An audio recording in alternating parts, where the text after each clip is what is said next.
Hindi na po nakauwi ng buhay ang isang buntis na mamahayag matapos madbundol ng jeep ang minamaneho niyang motorsiklo sa Binangonan, Rizal. Ang jeepney driver mabilis na tumakas. May report si Romel Lopez. Mahal na mahal ko maginaw. Lang, sobrang mahal. Doble ang pagluluksa ni Jason Go para sa kanyang misis na periodistang si Maria Corazon at sa kanilang anak na hindi na may sisilang pa dahil sa aksidente. Karoon lang na hostisya. Pagkamatay nilang dalawa, yun ang hindi ko matanggap eh.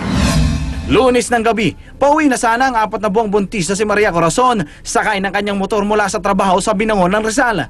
Pagdating sa highway, bigla na lang daw inararo ng pampasaherong jeep ang ginang. Dead on the spot ang biktima. Pagsakay ko pa lang mabilis eh. Wala na nga akong balak magtagal eh, bababa na sana ako. Kasi sabi ko nasa harapan ako eh. Parang mali ako ng sakyan, parang bangga kami. Mabilis na tumakas ang nakaabunggong driver pero kinalala siya ng mga testigo bilang si John Ray Laurencio ng Taytay, Rizal.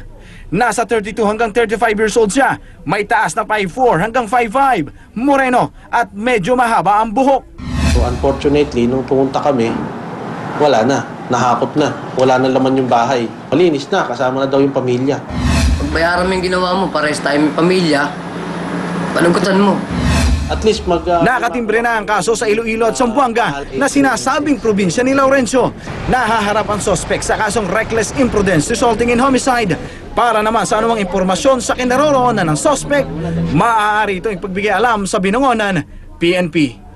Romel Lopez, News 5.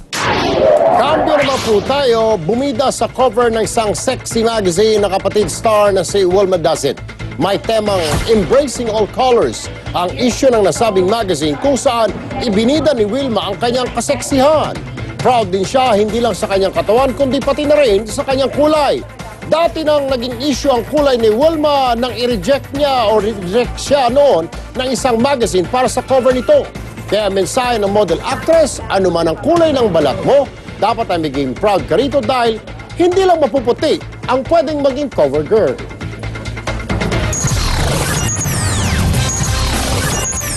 Ito naman ang mga aksyong balita ngayon. Babaeng nagnanakaw sa mga condo unit sa Pasay, huling-huli sa kamera. 8 kada 10 Pinoy walang bank account base sa survey ng Bangko Sentral. Tamang pag-iimpok at paggamit ng pera ituturo na sa ilang public schools simula ngayong Hunyo. 128 eskwelahan sa Metro Manila magtataas ng tuition. Mga magulang at estudyante umalma. Sa Aksyon Exclusive, talamak na pagmimina at pagpupuslit ng chromite sa Zambales na nabisto ng News 5 legal daw, sabi ni Zambales Governor June Ebdane. Sa Angulo Exclusive, matapos ang higit 4 na dekada sa gobyerno, Senadora Miriam Santiago may gusto pa nga bang marating. Usapang eleksyon, dating magkatunggalay na sina Mar Rojas at Vice President Jejo Marbinay may pasaring sa isa't isa. Sa lahat ng mga nagpipresenta na maagang-maaga pa, politika ng nag-uusapan, ano bang tinatayuan nila? Ano bang gagawin nila? Hindi ako magpapaka-hipokrito, talaga ako ay nagbabalak. Birthday boy Erap namigay ng regalo sa Maynila at Quezon City sa bisperas ng kanyang kaarawan. Erap may kinakampanya na raw na senador. Bayan sa Pangasinan na abala sa paghahunting ng aswang, nagsunog ng talahiban at nagbantay sa magdamag. Nahuli kaya nila ang aswang? Abangan! Sa Action Sports, Manny Pacquiao nagsimula ng mag-training sa Baguio. Pagdarasal parte na raw sa ritual ng Bible Ambassador bago mag-ensayo. At sa Showbiz Action, Daniel Matsunaga nagsalita na ukol sa breakup nila ni Heart Evangelista. It happened, it's nothing I can do. We both agreed and we both talked, there's a lot of things.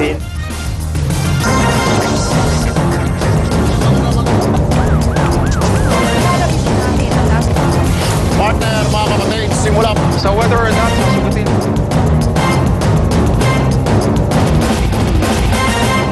Partner Cheryl, mga kapatid, sa mga kapatid po nating nakatira dyan sa mga condominium, ingat-ingat po at huwag pakasiguro kahit de gwardiya pa ang inyong tirahan. Sa poll sa CCTV, ang walang kahirap-hirap na pagnanakaw, ng isang babae sa isang condo unit sa Pasay. Erwin, pero di lang ang kawatan ang huli sa CCTV, kundi pati ang mga CQ na pabanjing-banjing lang sa kanilang trabaho. Carla Lim, ikwento mo.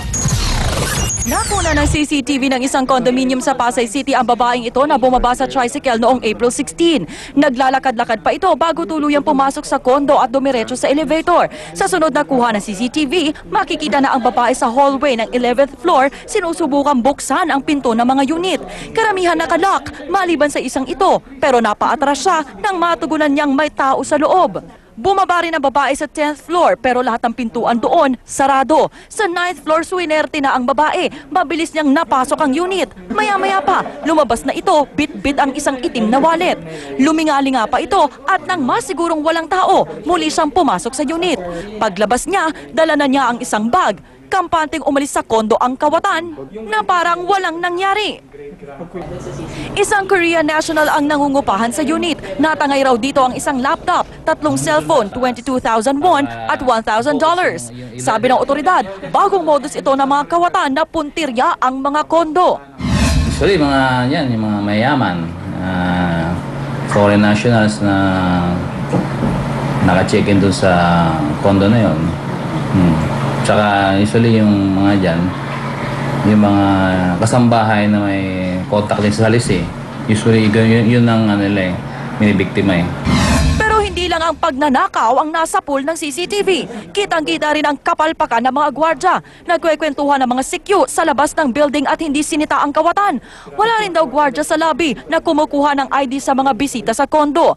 Wala rin daw nakamonitor sa mga nakukunan ng CCTV. Usually, lagi nakalak yung pinto mo.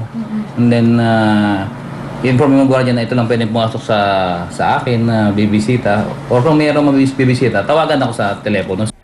Hindi na nagpa-interview ang biktima at ang may-ari ng kondo, pero pinasuspindi na raw ang mga nagpabayang gwardya. Naglaan na rin ng 15,000 na pabuya ang may-ari ng kondo sa sinumang makapagtuturo sa suspect. Carla Lim, News 5.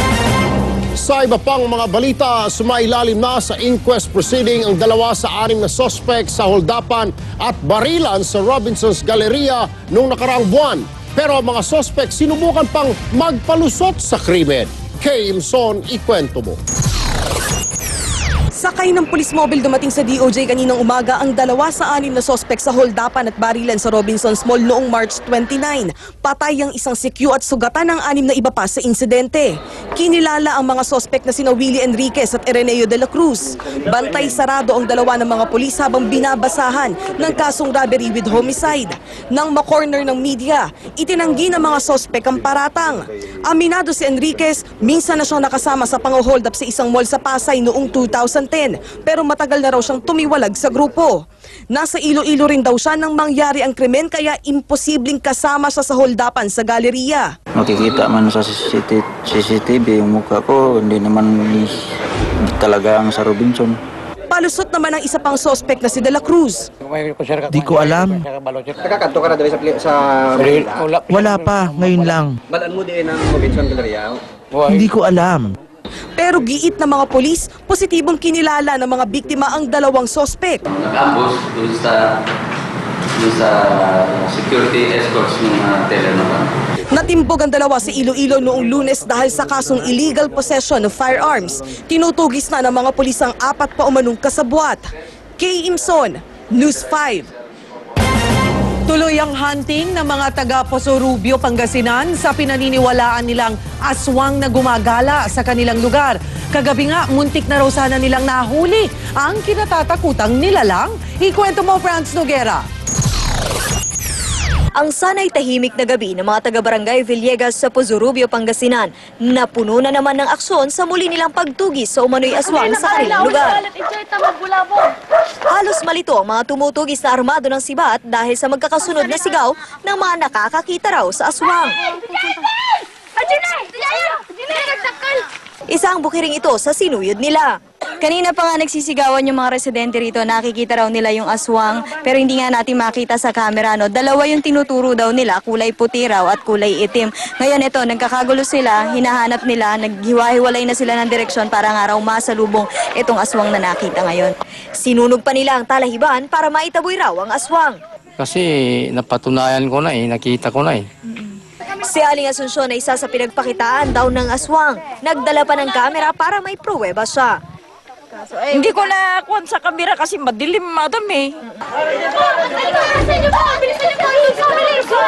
Hanggang isang asong puti ang napagdiskitahan ng mga humahabol. Pinala nila, ito ang aswang. Nakita nila, hinihingal yung aso, hinihingal. Kaya akala nila siguro yun na yung kwan. Pero sa huli, isang takot na aso lang pala ang kanilang nahuli at pinakawalan din kinalaunan. Sabi ni Mayor, gawa-gawa lang ng mga magnanakaw ang aswang para makasalisi sa mga natatakot na residente.